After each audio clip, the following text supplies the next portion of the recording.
Hey y'all, thought today we'd do a quick little powering for lights.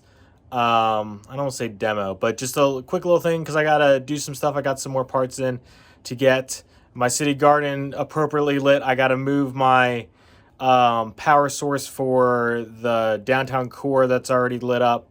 So I thought I'd take you through kind of what I've done as far as my powering for lights and what I do and kind of what my plan for moving forward is with that, because I think it's a little bit of a mystery to some people, and there's some misconceptions out there that I want to make sure I hit on. So that's what we're going to talk about today. So let's jump into it. So once you got it down to this, you have a couple different options for powering, right? So you have these, which are all kind of one thing as far as I'm concerned. This is just your standard Apple chargers, which work fine. One USB to one of these, that's fine. You have to be careful with something like this and actually something like this. Both of these are deceptive because you would think that both of these would have, it would be like three of these put together, but it's not. It is like one of these with three inputs into it.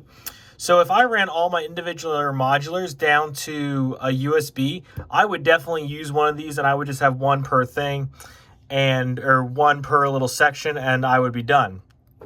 The problem is these are really easy to overload, and you do all kinds of bad things when you start to overload stuff. First off, the LEDs get dimmer, so your lights start to get dim a little bit. You can run into a little bit of fire hazard. I won't say a fire hazard per se, but you're just going to start to have failures where you don't necessarily want failures. And so, because it's all low voltage, so you're not going to really have fires per se, but you could possibly have some failures, some meltage, so just not generally good things. So these are really easy to overload. Now, I leave this on my desk because I like this because it has the really easy switch on and off for things. And so this just feeds right over into, actually, I think I have one of these plugged into it. But this is still only one circuit as far as I'm concerned. Now, what I use to power my city is I use one of these. This is a Vantech. I don't remember the exact model number. I can definitely post it if anyone is interested. But the cool thing about this is that this is basically like 10 of these put into here. Each one of these is its own circuit. So you can't like overload this because, you're going into one thing. So I'll plug each one of my kind of areas into each one of these. And then it's like plugging in 10 of these. I think this is like $50 maybe. Which is in some ways cheaper than buying 10 of these and a power strip and all that. It gets power on the end, and it does have data, but I don't do data for anything like this. Yeah, so I have one of these already underneath, and then this one is for the gardens and that area of the city. So I will kind of break these down in a couple different areas. And then this all goes into one power strip that I actually have Wi-Fi control of so I can turn them on and off with all my other smart home stuff. So let's go ahead and take a look at moving some stuff underneath the city core and getting that all rehooked back up.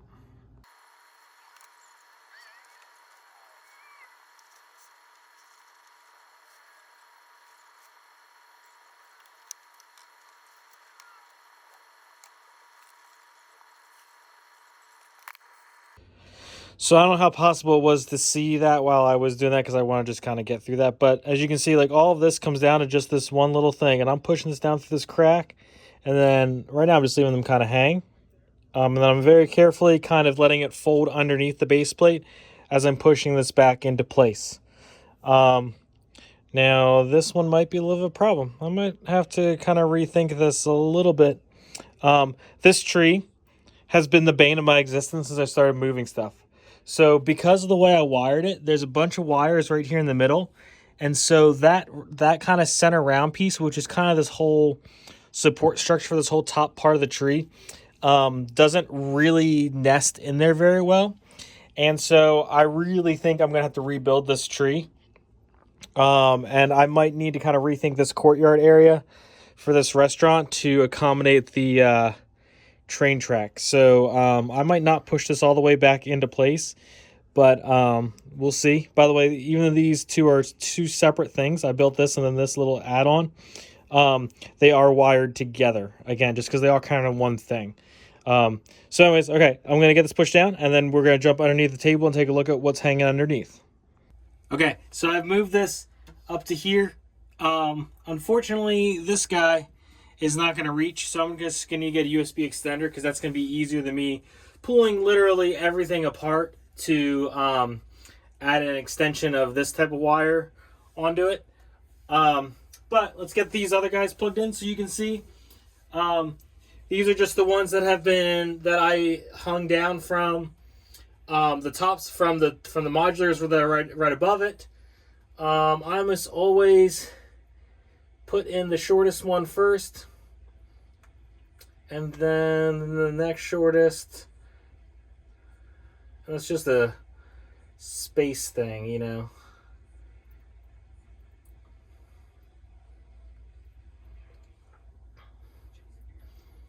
Now, would this be easier if these all went to USB?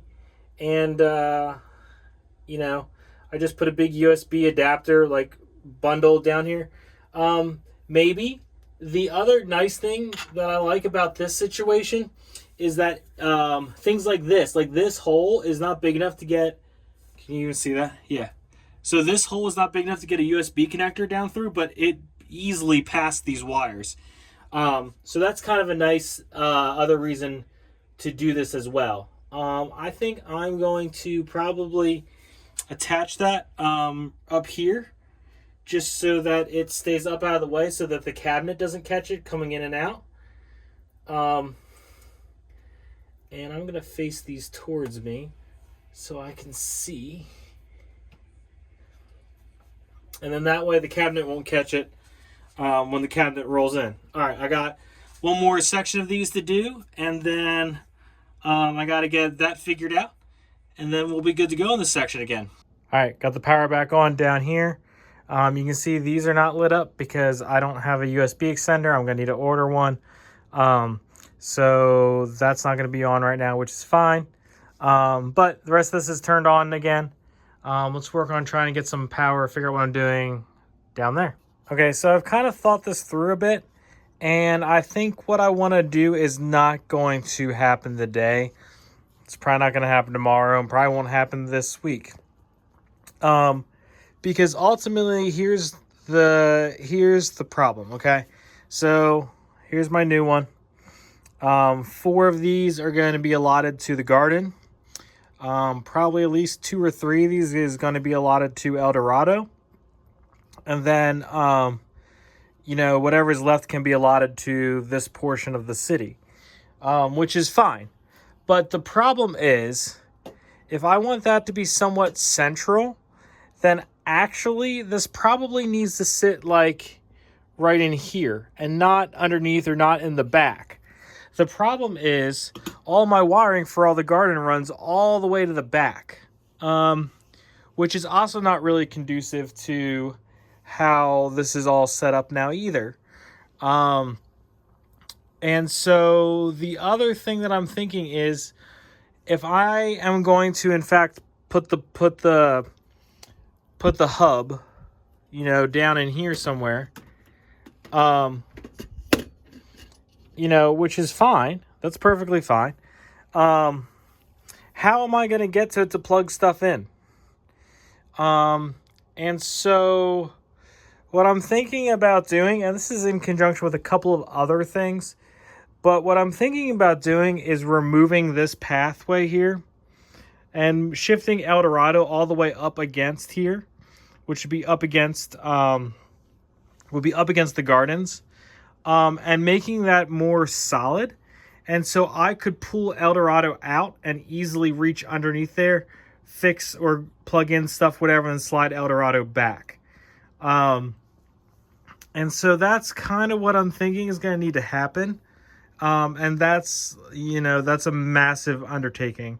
And that will probably happen when El Dorado gets lit, because I'm going to have to remove and move a lot of things to make that happen.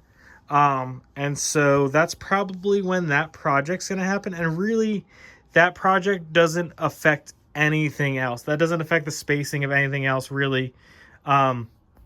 Because actually what I'm going to do is, instead of moving El Dorado back, I think I'm just going to rock work up to that. I think I'm just going to put 2 rows of burps in there and call it done. But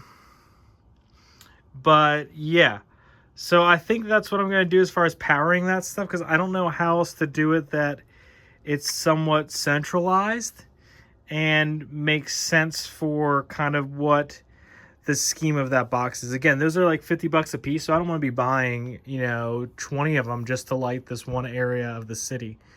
And so I think, unfortunately, right now this is going to stay unlit. But I don't know. We'll see. I want to get in some other projects, including kind of filling this out. So I might just slip the gardens back in there for right now and leave it unlit. So I think that's where we're going to hold on the lighting for today. I got this all lit back up and figured out what else I need to just kind of pick up just to really button up this project, which is awesome. And then this is also in place for when I go to start lighting this. I don't got to figure out all that. And then whatever this is going to bring. And I got to really work on this tree because it's a hot mess. But I think that's where we're going to stop for today. So thank you for watching, and I'll catch you next time.